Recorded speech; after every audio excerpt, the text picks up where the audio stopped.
Alors, on est toujours dans les attablés sur Radio Campus Clermont-Ferrand 93.3 FM. Et tout de suite, on accueille Abba Durté pour parler de l'association Loisirs Enfants. Bonjour. Bonjour. Alors, Loisirs Enfants, c'est une association qui facilite l'accès aux activités de loisirs pour les familles défavorisées, c'est bien ça ? C'est ça. Est-ce que vous pouvez nous en dire un peu plus ? Merci beaucoup Julien, bonjour à tous. Donc moi je m'appelle Abba, je suis le président de l'association Loisirs Enfants. Et l'association Loisirs Enfants est une association qui a pour but de lutter contre les inégalités qui touchent les enfants et les familles défavorisées.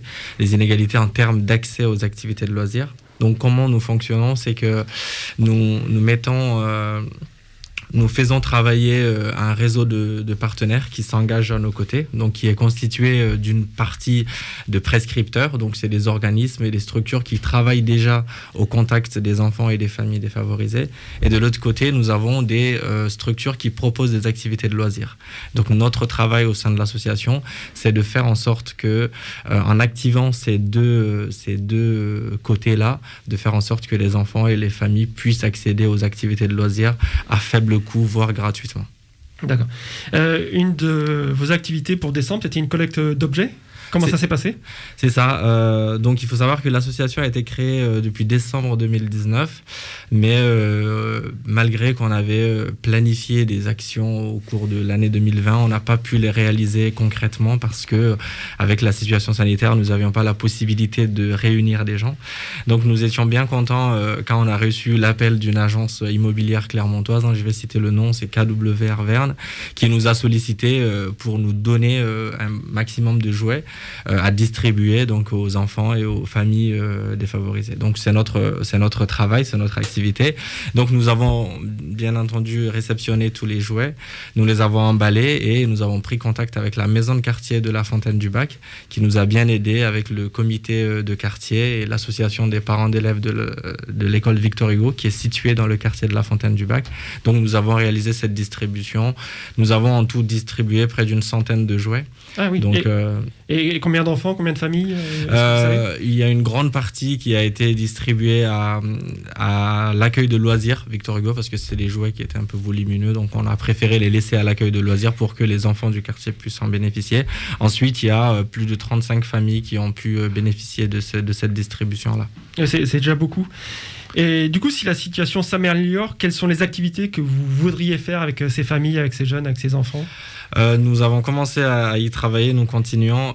Si la situation s'améliore, donc on espère l'été prochain, l'idée c'est de pouvoir se greffer à des activités qui sont déjà mises en place pour cette population-là et de pouvoir apporter notre pierre et proposer davantage d'activités, organiser des activités nous-mêmes, organiser des sorties et puis continuer à nous développer parce que, comme vous l'avez compris, l'un de nos interlocuteurs, c'est des structures qui proposent des activités de loisirs. Et en ce moment, ils sont fermés. Oui. Donc, c'est super difficile de pouvoir aborder des sujets de partenariat, etc.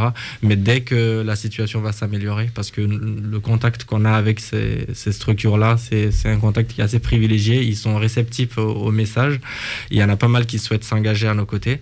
Donc, l'idée est que quand on va sortir de cette crise sanitaire, de développer notre portefeuille de partenaires et de pouvoir proposer un panel d'activités aux enfants et aux familles qu'on cible.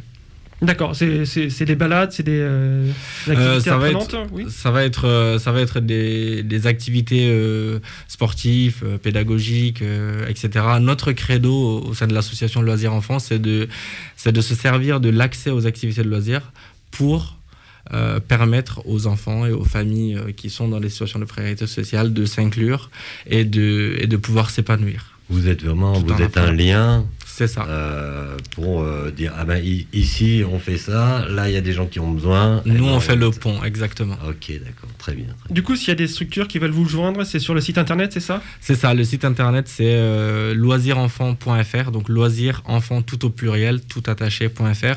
Nous sommes aussi présents sur les réseaux sociaux, Instagram, Facebook, association Loisirs Enfants.